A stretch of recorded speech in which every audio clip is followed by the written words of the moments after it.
আমাদের গল্পগুলো সব ঢুকে গেছে। এখন আমাদেরকে সরকার যদি কিছু সাহায্য করে তাহলে আমাদের উপকার হবে। আমার না শুধু, অনেকের ঢুকে গেছে এখানে, কিন্তু সবার মালপত্র বেশি বেশি চলে যাচ্ছে। যা আনতে পারে সে আনছি, আর যা আনতে পারি না আমি নেই। কিন্তু সরকার যদি আমাদেরকে কিছু সাহায্য করে তাহলে ভালো হবে। সার্ভাজিন জট দিছে, আমরা কষ্ট হয়েছি, বাসার মধ্যে পানি ঢুকছে, এখন জিনিসপাতি সবগুলা হারিয়ে গেছে। এখন আমরা সরকার থেকে সাহায্য চাই, আর আশ্রয় কেন্দ্র থেকে স্থান নিছি। আমরা আশ্রয় কেন্দ্রে আসছি কালকে রাতে। আমাদের বাড়িতে পানি ঢুকে গেছে, আমাদের জিনিসপাতি আমরা ঘর থেকে বের করতে পারি না। অনেক কিছু বন্যার পানিতে ভেসে গেছে। আমাদের যদি কিছু সাহায্য করা হয় তাহলে ভালো হবে। বর্ষা টানা 3-4 দিন কারণে আমরা পানি ঘর বাড়ি ডুবে গেছে। এই কারণে আমরা ওই আশ্রয় কেন্দ্র আশ্রয় নিচ্ছি। এখন বর্তমানে আর এখন 3-4 দিন বৃষ্টি হয়েছে, মানে কোথায় থাকবে এখন বৃষ্টি এখন জল পানি উঠেছে।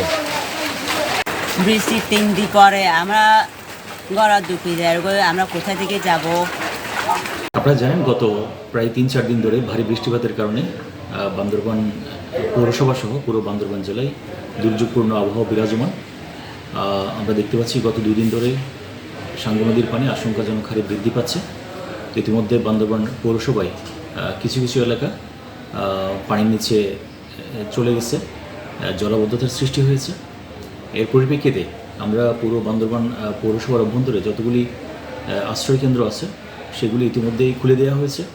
সেখানে কিছু কিছু লোক ইতিমধ্যে আশ্রয় গ্রহণ করেছে, এবং অন্যান্য লোক যারা ঝুঁকিপূর্ণ অবস্থায় বসবাস করছে তারা যাতে সবাই আশ্রয়কেন্দ্রে চলে যায় সেজন্য আমাদের পৌরসভার পক্ষ থেকে মাইকিং চলমান রয়েছে। আমরা পৌরসভার পক্ষ থেকে ইতিমধ্যে যেখানে জলাবদ্ধতার সৃষ্টি হয়েছে সেসব মানুষকে পারাপারের ব্যবস্থা করে দেওয়ার জন্য আমরা নৌকার ব্যবস্থা করেছি। ইতিমধ্যে আমাদের হিউস্টনে রকিং টেস্টি, সীমানা ছাড়াও নিজেকে হারাও। ইসলামপুরের 2টি নৌকা সেখানে পারাপারের কাজে রত রয়েছে, এবং অন্যান্য এলাকায় যদি প্রয়োজন হয় আমরা সেখানে নৌকার ব্যবস্থা করে দিব। আর আশ্রয়কেন্দ্রে যারা আশ্রয় গ্রহণ করেছে ইতিমধ্যে এবং দুপুর পর্যন্ত যারা আশ্রয় গ্রহণ করবে তাদের জন্য আমরা দুপুরের খাবারের ব্যবস্থা করছি পৌরসভার পক্ষ থেকে।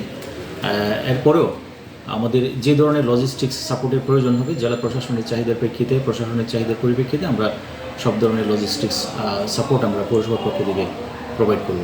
পাহাড়ের পাদদেশে যারা ঝুঁকিপূর্ণ অবস্থায় বসবাস করছে এই মুহূর্তে আসলে তাদেরকে মাইকিংয়ের মাধ্যমে সেখান থেকে সরিয়ে নেওয়া ছাড়া আমাদের কোনো বিকল্প নেই।